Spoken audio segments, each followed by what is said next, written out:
दोस्तों, एक बाबा साहब अम्बेडकर जिन्होंने अकेले ने भारत का मजबूत संविधान बनाया, जिन्होंने इस देश की नारी जाति को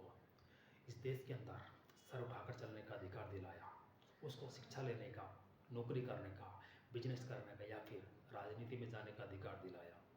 वही इस देश के अंदर मनवादी नीतियाँ जिन्होंने इस देश के अंदर औरत को सिर्फ यही चाहा कि ये औरत इस देश के अंदर हमेशा गुलामी की दशा में रहे, ये कभी आगे ना बढ़े,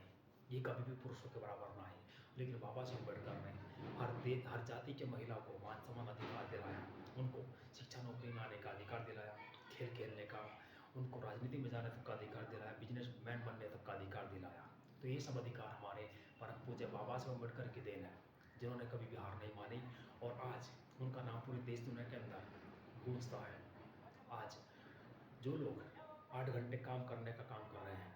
किसी कंपनी में हो, फैक्ट्री में हो या फिर किसी भी चीज़ में हो, आज वो 8 घंटे अगर काम कर पा रहे हैं तो सिर्फ इन बाबा साहब अम्बेडकर की देन है। वरना इस देश के अंदर मनवादी नीतियों ने कभी नहीं चाहा कि लोग कभी 8 घंटे काम करें। याद करिए उस दिन को जब लोगों से 12-12, 14-14, 16-16 घंटे काम लिया गया, लेकिन इस चीज़ को बाबा साहब ने देखा कि हर इंसान को आराम करने का भी अधिकार, अपने परिवार के साथ रहने का भी अधिकार है। इसलिए बाबा साहब अम्बेडकर ने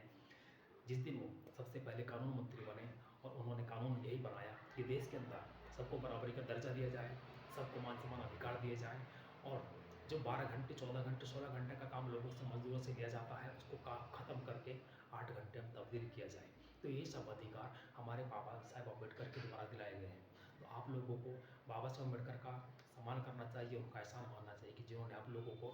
समान दर्जा दिलाया। और जो महिलाएं बाबा साहब अम्बेडकर को गलत टिप्पणियाँ कहती हैं या फिर गलत शब्दों से नवाजती हैं या फिर उनको गाली गलौज से बात करती हैं, उन लोगों को भी बाबा साहब का एहसान मानना चाहिए कि बाबा साहब ने उनको इस देश के अंदर सर उठाकर चलने का अधिकार दिलाया। वरना औरत जात को कभी भी शिक्षा का दरवाज़ा देखने का अधिकार नहीं था, उसको सिर्फ घर की चार दीवारी में रखने का अधिकार दिया गया था। लेकिन बाबा साहब ने सब वीडियो को तोड़ा, गुलामी की जंजीरों को तोड़कर उन लोगों को, उन महिलाओं को शिक्षा का अधिकार दिलाया और आज वो महिलाएं देश के अंदर राजनीति में भी हैं,